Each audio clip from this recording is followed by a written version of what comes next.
नमस्कार, prime debate में आपका स्वागत है। हम ग्लोबल पंजाब के नॉर्थ अमेरिका और संगत टीवी के यूके और यूरोप के दर्शकों का भी स्वागत करते हैं। हरियाणा में रैलियों का मौसम जारी है। बीजेपी के बाद इनेलो के बाद कांग्रेस और अब बारी थी हरियाणा जनहित कांग्रेस की रैली की। इस रैली में पहुंचे वरिष्ठ बीजेपी नेता अरुण जेटली ने साफ कर दिया कि उनका भाजपा के साथ गठबंधन कायम रहेगा।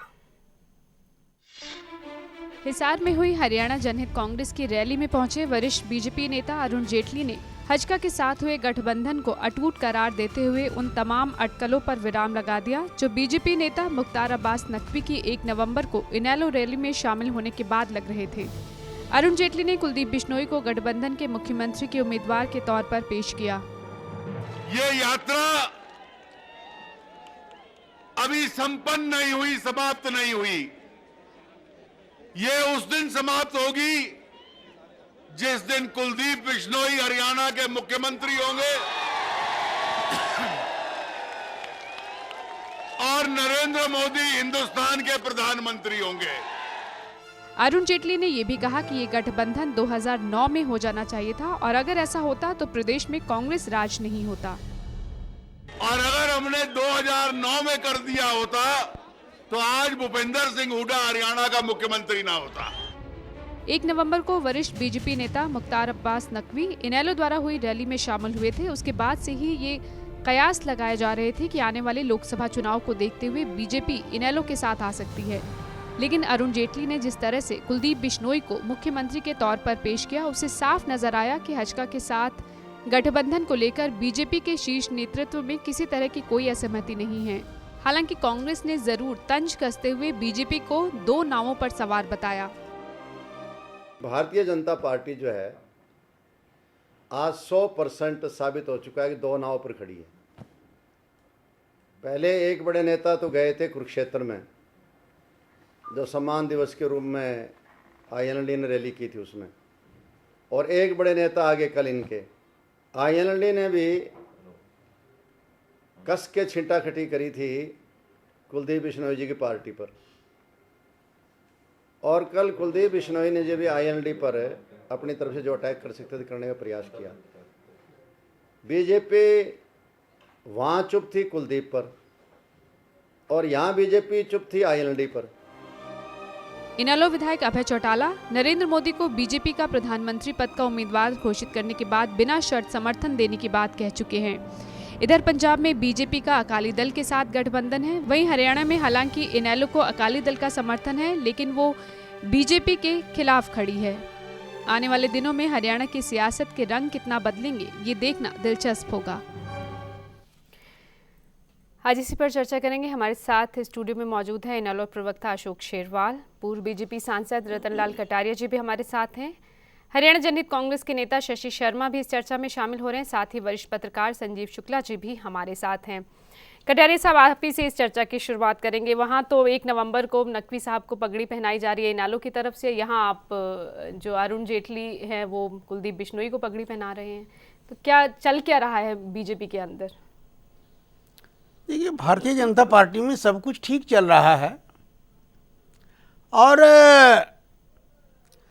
आप अवसर देखिए क्या है। जहां पर नकवी जी आए वो चौधरी देवीलाल जी की 100वीं वर्षगांठ। क्या हर साल बीजेपी के नेता वहां शामिल होते रहे हैं? मुझे अपनी बात जरा कंप्लीट करनी जी है। जी। और कल कुलदीप जी ने खुद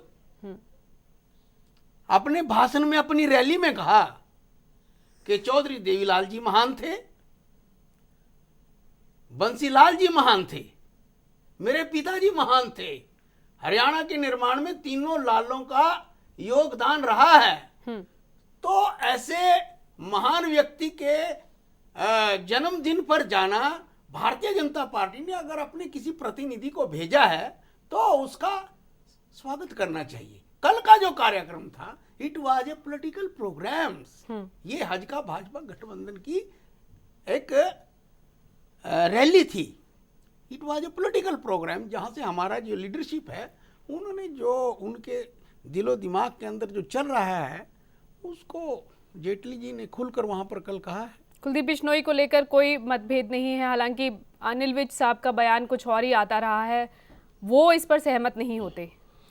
अनिल विज जी हमारे विधायक दल के नेता हैं, मैं भी पार्टी के कोर ग्रुप का मेंबर हूं, बीजेपी हरियाणा का अध्यक्ष रहा हूं जी। जो भी चर्चा है वो पार्टी के अंदर होती है। मैं आपके चैनल पर भी कई बार आया हूं और आज भी कह रहा हूं कि चौधरी देवीलाल जी हमारे सम्मानित नेता रहे हैं, हम उनका आदर करते हैं, लेकिन देखिए राजनीति है, बिल्कुल राजनीति में अगर इस तरह से नेता दोस्त और दुश्मन विपक्ष बदलते रहते हैं। के भारतीय जनता पार्टी का कार्यकर्ता कार्यक्रमों में शामिल होंगे तो कयास लगेंगे ही ना। भारतीय जनता पार्टी का कार्यकर्ता होने के नाते जो मेरे माइंड में कम से कम कल्पना जो स्पष्ट है, मैं बचपन से राजनीति में हूं और अपने पार्टी के माध्यम से कर रहा हूं। दो चीजें तो हमारे मेरे दिमाग में हमेशा क्लियर रही हैं। हमारी शत्रु नंबर 1 है कांग्रेस पार्टी, ठीक, और दूसरे नंबर पर कम्युनिस्ट भी, वो भी कभी भी हमारे साथ मिलकर नहीं चल सकते। ये दो चीजें तो मैंने मतलब ये दो अलग हैं, बाकी हो सकता है मिल भी जाए, बाकी तो राजनीति के अंदर हम कुछ भी संभव है, उनके साथ भी रहे हैं। लेकिन जो आज का हमारा जो गठबंधन है वो हजका के साथ चट्टान की तरह मजबूत है, तो निर्णय हमारी पार्टी ने लिया है। शशि जी, कल जो अरुण जेटली साहब कह गए उससे हजका को है विश्वास है कि बीजेपी और हजका का गठबंधन अब कायम ही रहेगा, हालांकि जिस तरह के अटकलें लग रही थी? विश्वास नहीं, यकीन है। ये आज की मीडिया ने बार बार इसको उठाया, ऐसी कोई बात शुरू से ही नहीं है। पहले दिन से जब से गठबंधन हुआ और टूट गठबंधन है। पिछले साल हमारी एनिवर्सरी पार्टी की 2 दिसंबर की रैली में सुषमा स्वराज जी ने भी ये बात कही थी। गडकरी साहब आदरणीय तब के प्रधान थे बीजेपी के, उन्होंने भी ये बात कही थी और आज तो दोहराया है। पिछले कल की रैली में अरुण जेटली जी ने दोहराया। ये खाली अफवाहें हैं, बड़ी तकलीफ है खासकर कई पार्टियों। हजका को विश्वास है कि ये गठबंधन आगे तक चलेगा? पूरा यकीन है और पूरा विश्वास नहीं हमारा टूट गठबंधन। शिरवल साहब, जब नरेंद्र मोदी को बीजेपी ने प्रधानमंत्री पद के उम्मीदवार के तौर पर उनका नाम घोषित किया, तब अभय चौटाला जी ने ये कहा कि भाई हम बिना शर्त उन्हें समर्थन देंगे। यहाँ नकवी साहब आते हुए, लेकिन अब किसी तरह के गठबंधन से इनकार किया है अरुण जेटली ने। क्या लगता है कि, और अभय चौटाला जब ये कहते रहे कि अगर हजका का आप साथ छोड़ेंगे तो हम सोच सकते हैं। देखिए, जो हालात, जिन हालात से आज देश गुजर रहा है, कांग्रेस ने जिस हालात पे आज इस देश को ला करके खड़ा कर दिया है, आज भुखमरी की कगार पर आज देश है, भ्रष्टाचार का बोलबाला है, भ्रष्टाचार चरम सीमा पर है, देश के अंदर महंगाई चरम सीमा पर है, कानून व्यवस्था की धज्जियाँ उड़ी हुई हैं। आज हमारी बाहर की जितनी भी ताकतें हैं वो हमें हर रोज़ कोई ना कोई आंख दिखाने वाला कार्य करते हैं। तो इन्हीं सभी चीज़ों को से निजात दिलाने के लिए आज, क्योंकि आज गठबंधन क्या दौर चल रहा है, इस वक्त आपकी पार्टी अकेली है, गठबंधन किसी के साथ गठबंधन नहीं है, लगता है कि इतनी सीटें ले जाएगी। उसी बात पे आना चाहूँगा कि आज हमारा यदि मुख्य उद्देश्य है, हम इस देश से कांग्रेस को पछाड़ना चाहते हैं, कांग्रेस को यहाँ से चलता करना चाहते हैं। इंडियन नेशनल लोकदल का केवल एक ही मैनिफेस्टो है कि इस देश से कांग्रेस का सफाया किया जाए, इस देश के नौजवानों को भविष्य बचाया जाए। और जब हमने पूरे भारत देश के अंदर नज़र दौड़ाई, जब माननीय नरेंद्र मोदी जी को प्रोजेक्ट किया जाता है पूरे देश में, क्योंकि आज भारतीय जनता पार्टी दूसरे सूबों में भी आज अग्रणी है, तो नेचुरली है एक भारतीय जनता पार्टी एक बड़ी पार्टी के अंदर उभर करके आएगी, लेकिन पूर्ण मेजोरिटी नहीं, वो उन्होंने सहयोग लेना पड़ेगा रीजनल पार्टी से। इसलिए आपने सहयोग लेने की बात बिल्कुल, क्योंकि हरियाणा प्रदेश के अंदर यदि कोई बड़ी पार्टी है, अपोजिट पार्टी है, तो उस पार्टी का नाम है इंडियन नेशनल लोकदल, जिसके आज 32 MLA मौजूद हैं और हमेशा से 27 से 30% वोट हमेशा से रहा है। उससे पहले लोकसभा चुनाव होने हैं। इसी बात पे आना चाहता हूँ, वोट बैंक जब भी रहा है इंडियन नेशनल लोकदल का, वो 27 से 30% वोट बैंक रहा है। तो लोकसभा में अभी एक भी सीट आपके पास नहीं। बिल्कुल, मैं वोट बैंक की बात कर रहा हूँ। वोट बैंक आज कांग्रेस केवल 35 से 40% पे वोट लेकर के आज वो वोट बैंक के लोकसभा के दौरान नहीं सामने आता, जिस वोट बैंक की बात आप कर रहे हैं, क्योंकि वोट बढ़ जाती है। इसलिए हमारा केवल उद्देश्य ये है, माननीय भाई अभय चौटाला जी ने केवल इसी बात को कहा है कि हमें जितना भी कांग्रेस के विरोधी दल हैं उनको उनकी ताकत बढ़ जाती है। तो उन ताकतों को इकट्ठा होना चाहिए ताकि कांग्रेस का नामो निशान यहाँ से मिट यहाँ आप सके। न्योता दे रहे हैं दूसरी पार्टियों को भी। संजीव जी जी क्योंकि राजनीति के अंदर किसी संभावना से आप इनकार नहीं कर सकते। हाँ, तो इसलिए बिल्कुल हमारा केवल उद्देश्य सभी है राजनीतिक दल संभावनाओं इंडियन नेशनल लोक के द्वार खुले रखते हैं। इंडियन नेशनल लोक दल का केवल एक ही मैनिफेस्टो है, एक ही उद्देश्य है कि कांग्रेस को किसी तरीके से यहाँ से पछाड़ा जाए, और एक आंदोलन लेकर के हम चल रहे हैं, और इस आंदोलन में हमें कोई भी सहयोग देना चाहेगा, हमें उनका स्वागत है। आपके द्वार खुले हुए हैं। संजीव जी, और ये जो बदलाव की बात, ये जो बदल रही है सियासत, वही बात कि नकवी साहब वहाँ जाते, अब कटारिया साहब कह रहे कि वो एक देवीलाल जी की जयंती थी इसलिए वो वहाँ पहुँचे थे। इधर अरुण जेटली ने कल कह दिया है कि कुलदीप बिश्नोई को हम अगले मुख्यमंत्री के उम्मीदवार के तौर पर पेश करते हैं। पंजाब की बात करें तो अकाली और भाजपा यहाँ साथ हैं, यहाँ पर देखें तो अकाली और इनेलो साथ है, लेकिन बीजेपी के मुकाबले में खड़े हैं। देखिए, एक तो हमको थोड़ा सा समझने की ज़रूरत जो है, जो मेरी समझ है, जो जितनी राजनीति मैं समझता हूँ, कि हमें थोड़ा सा ये देख करके चलना पड़ेगा कि लोकसभा और विधानसभा इन दोनों को अलग करके देखना पड़ेगा। बीजेपी का पहले तो पार्टियों का इंटरेस्ट देखा जाए ना, उससे आपको राजनीति समझ में आएगी। बीजेपी का इंटरेस्ट ये है कि केंद्र में सरकार बने, पहला इंटरेस्ट, पहली बात। उसके लिए ये है कि हजका, इनेलो, और अभी एक फैक्टर को आप नज़रअंदाज कर रही हैं, राव इंद्रजीत सिंह, वो भी है। वो बीजेपी की कोशिश ये होगी कि ये सारे के सारे जो नॉन कांग्रेस फैक्टर्स हैं, इनको एक साथ करके और जितनी सीटें आ सकती हैं, जितनी ज़्यादा से ज़्यादा सीटें, कांग्रेस के खिलाफ वोट बटे नहीं, सीटें ज़्यादा आएँ, और BJP not only BJP, NDA की सरकार दिल्ली में बने। बीजेपी का एक 1 पॉइंट प्रोग्राम ये है, विधानसभा भी दूर है। और यहाँ देखा जाए तो एक सीट है कुलदीप बिश्नोई की, हजका की, वो जो है वो उस पर तरह तरह के कयास हैं कि ये कैसे बटेंगी, ये कैसे बटेंगी। हाँ। चर्चाएं बहुत किस्म की हैं। चर्चाएं ये है कि हजका से संबंध टूटेंगे नहीं, क्योंकि अगर बीजेपी संबंध तोड़ती है तो नुकसान हजका का नहीं होगा बल्कि बीजेपी का होगा। बीजेपी, ये कांग्रेस इस चीज़ को भुनाएगी कि ये जो है किसी के साथ नहीं रह सकते, तो बीजेपी को उसको ऑनर करना ही करना पड़ेगा। चर्चा ये भी है कि बीजेपी और आईएनएलडी का अंदरूनी तौर पे समझौता है कि आपको जिसको साथ रखना रखो, हम तो आपके साथ हैं ही। क्योंकि आईएनएलडी के लिए ये कहा जाता है, आईएनएलडी की एक वो कांग्रेस के साथ नहीं जा सकती। ठीक, अच्छा, अकेले बीजेपी भी कांग्रेस के साथ नहीं जा सकती। तो वो अकेले दम पे इतनी बड़ी इफेक्टिव फोर्स बन नहीं सकती। हाँ। तो उसको एनडीए के साथ चलने में ही फायदा है। तो अब सीटें जो हैं, ये भी चर्चाएं, मैं चर्चाओं की बात कर रहा हूँ कि पॉलिटिक्स में तरह तरह की अटकलों बातें पर भी सोचें। हम भी उसी पर बात कर रहे थे कि जो अटकलें लगाई जा रही अच्छा, थी। दूसरी चीज़ ये है कि अभी थोड़ा सा बीजेपी ये भी देख रही है कि जो आईएनएलडी के नेता लोग हैं वो अभी चूंकि जेल में हैं, तो एकदम से अगर जुड़ेगी तो पता नहीं क्या क्या चीज़ें उनके साथ जोड़ी जाएंगी, तो वो बीजेपी उससे भी बचना चाह रही है। हजका को यह है कि हजका अकेले दम पे कुछ नहीं है, बीजेपी के साथ रहेगी, इस गठबंधन के साथ रहेगी तो वो कुछ गेन करेगी। इसी तरीके से आईएनएलडी जो है, आईएनएलडी भी अकेले, जैसे कि मैंने बताया, अकेले नहीं जा सकते। अकेले वो तो अभय चौटाला ने कह दिया कि हम हैं उनके साथ। ये सारा का सारा जो फोर्स ये तभी बनती है जब सब मिल जाते हैं। मतलब अभी जो समीकरण बन रहे हैं वो लोकसभा चुनाव को मद्देनजर रखते हुए बन रहे हैं। अभी विधानसभा चुनाव की बात नहीं हो रही है हरियाणा में। ये राजनीति जो है लोकसभा चुनाव के बाद फिर असली पलटा खाएगी। और फिर ये माना जा रहा है कि जो समीकरण जो है फिर बदलेंगे। उसमें वो समीकरण क्या होंगे उनको आज परिभाषित करना मुश्किल है। सियासत है और समीकरण तो यहाँ कभी भी बदल सकते हैं। क्योंकि आज जो बीजेपी ये कह रही है कि अगले मुख्यमंत्री कुलदीप होंगे, जैसा कि बीजेपी और उसने समझौता ये कि 2.5 साल रहेंगे अगर सत्ता में आते हैं तो उस समय वो रहेंगे।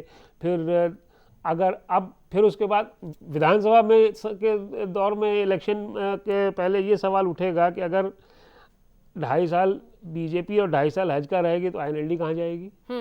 सवाल सबसे बड़ा ये है। हाँ। नहीं, वो इसका मतलब है कि वो दोनों ये दावा कर रहे हैं कि हम दोनों का गठबंधन सत्ता में आएगा। इसीलिए मैं कह रहा हूं कि लोकसभा के बाद, कटारिया साहब जी, लोकसभा के बाद विधानसभा के लिए रीअलाइनमेंट ऑफ फोर्सेस होगा। हाँ। और अभी जो है, अभी तो सिंपल बीजेपी का एक टारगेट है कि Congress, anti Congress vote button नहीं देना, उसके लिए जितने लोग हैं सबको जोड़ करके फाइट की जाए, एनडीए की सरकार बने, उसमें एनडीए में नरेंद्र मोदी जी बने या जो भी एनडीए जिसको बनाना चाहता है वो प्राइम मिनिस्टर बने। तो अभी तो मेन फोकस अभी नजर जो है वो लोकसभा चुनाव को लेकर है। प्यारे साहब, आप उस पर कहना चाहेंगे कुछ, क्योंकि संपत सिंह भी ये कह रहे हैं कि बीजेपी को तो पता ही नहीं कि मैं इधर जाऊं या उधर जाऊं, किस नाव पर सवार होना है। संपत सिंह जी अपने बारे में फैसला कर लें। पहले वो कहाँ थे, अब कहाँ हैं, कल को जब राजनीति बदलेगी तो उनका पता नहीं वो कहाँ होंगे। अच्छा, संजीव शुक्ला जी ने जो कहा कि एक संभावनाओं के रास्ते आपने खोले हुए हैं कि कल को कुछ भी हो सकता है लोकसभा चुनाव में, इसलिए सबको साथ लेकर चलने की बात जो कही है। आदरणीय शुक्ला जी बहुत ही अनुभवी पत्रकार हैं और स्वतंत्र हैं अपनी बात रखने के लिए। लेकिन जहां तक भारतीय जनता पार्टी का प्रश्न है, ये जितने भी आज हमारे केंद्र के नेता हैं, मैंने सबके साथ काम किया है, उनका सहयोगी रहा हूं। मैं अपने नेताओं को जानता हूं, अपनी पार्टी की कमिटमेंट को मैं बहुत अच्छी तरह से जानता हूं। अब हजका भारतीय जनता पार्टी की बातें बहुत आगे निकल चुकी हैं। लोगों के दिलो दिमाग के अंदर एक तस्वीर बन गई है कि मोदी जी प्रधानमंत्री होंगे और कुलदीप जी मुख्यमंत्री होंगे। कांग्रेस पार्टी ने ये हुई विधानसभा चुनाव की बात, इस तस्वीर को फेड करने के लिए अपने सारे घोड़े दौड़ा रखे हैं।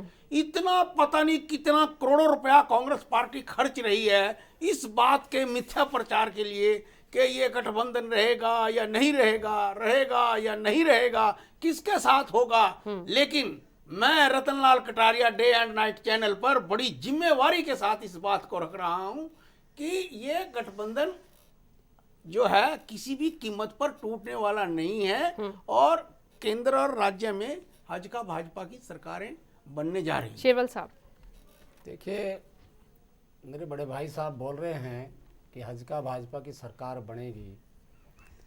बहुत आदरणीय है, मेरे बड़े भाई हैं, पड़ोसी भी हैं मेरे। लेकिन मुंगेरी लाल के हसीन सपने देखना कोई बुरी बात नहीं है। मैं ये स्पष्ट कर देना चाहता हूँ, जो हरियाणा की राजनीतिक पृष्ठभूमि है और पिछली भी पृष्ठभूमि देखें, आज की भी पृष्ठभूमि देखें, 9% वोट पे भाजपा खड़ी है, 6% वोट पे हजका खड़ी है, 35% वोट लेकर के कांग्रेस ने सरकार बनाई थी, 27% वोट इंडियन नेशनल लोकदल का कट्टर वोट बैंक है, कभी नीचे नहीं गया है, बड़ा ही बड़ा होगा। तो यदि एक मजबूत पार्टी है हरियाणा प्रदेश के अंदर तो उस पार्टी का नाम है इंडियन नेशनल लोकदल।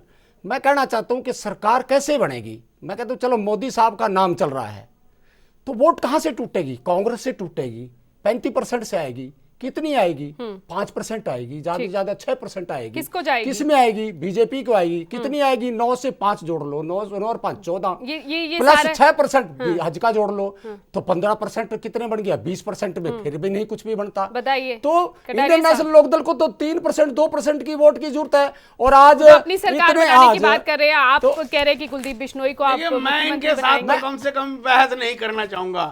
ये लोकतंत्र है। देखिए, आप बहस नहीं करना चाहिए क्योंकि लोकसभा के लिए जब से खुले हुए हैं सभी के। इंडियन नेशनल लोकदल की ताकत डे बाय डे बढ़ रही है। केएल शर्मा जी ज्वाइन कर चुके हैं, मांगे राम गुप्ता जी ज्वाइन कर चुके हैं, बड़े नेता हैं। सुरेंद्र बदान जी जमा हो चुके हैं, जाकिर हुसैन जी शामिल हो चुके हैं। इसी लिए महिला विंग की हजका से आई हैं, गुड़गांव से वो छोड़ करके आई हैं, और रणबीर मंडोला जी आई हैं। कहां से? आसमान से टूटने वाले नहीं है, आसमान आसमान से नहीं गिरेंगी वोटें। शेरवल साहब, कटारिया तो साहब आज कह रहे हैं कि इंडियन नेशनल परसेंटेज लोकदल एक का जो मजबूत चट्टान की तरह इंडियन नेशनल लोकदल एक जो संगठन कह रहे खड़ा है। परसेंटेज का खेल है वो मिनटों में बदल नो जाएगा। नो नो, मिनटों में नहीं बदल सकता। इंडियन नेशनल लोकदल एक चट्टान की तरह एक संगठन है, मजबूत है और इससे ज्यादा बढ़ेगा। हमारी भी नजर रहेगी आगे आज तक आने नहीं वाले बढ़ा दिनों में है। क्या होता है। 10% से फालतू यदि कोई शशि जी, बीजेपी को वोट मिला है तो अकेले में बतलाओ मेरे को आज तक। तो कहां से वोट बैंक पिछले विधानसभा चुनाव की बात करें तो 6 सीटें आई थी हरियाणा जनहित कांग्रेस को, 5 जो है छोड़कर कांग्रेस में शामिल हो गए थे। इस बार लगता है कि जितने उम्मीदवार उतरेंगे वो आपके साथ ही रहेंगे और जो गठबंधन की बात हो रही है वो कायम रहेगा। गठबंधन का तो आपने कह दिया कायम रहेगा, लेकिन जो आपके साथी हैं वो आपके साथ रहेंगे। सारा देश जानता है हरियाणा की राजनीति के ऊपर आज उसकी नज़र है। ये कांग्रेस बुखला चुकी है पूरी तरीके। इनका पहले इनका हथकंडा चल गया था, ये 5 डरा धमका के जो उन्होंने हमारे तोड़ लिए थे। लेकिन अब जब सारा एक तरफ है, जैसे कटारिया जी ने कहा कि क्लियर मेजॉरिटी से हरियाणा में सरकार बनेगी, तो जिसमें क्लियर मेजॉरिटी की सरकार बन रही है, इनेलो भी कह रही है। नहीं उनके बारे में उन्होंने कहा 28%, इस बार 28% का पता नहीं 2% रहता, 3% रहता है। तो अगर 35 का भी पड़ेगा 40% वोट इंडियन नेशनल तो लोकदल वही को आएगा, वही सरकार जो बहुमत से परसेंटेज होती बनेगी। है जो सरकार अपने बनाते आप हैं। में एक बहुत बड़ी ताकत है नहीं, इंडियन नेशनल कभी भी लोकदल। हरियाणा में और गैर कांग्रेस इससे आप- सरकार, शेरवाल जी मैं बोल रहा हूँ, हरियाणा में कभी जब भी गैर कांग्रेस सरकार बनी है तो बीजेपी के सहयोग से बनी है, ये इतिहास है। और इस बार भी बीजेपी के सहयोग से हमारा हजका भाजपा गठबंधन बड़ी अच्छी सरकार देने जा रहा है।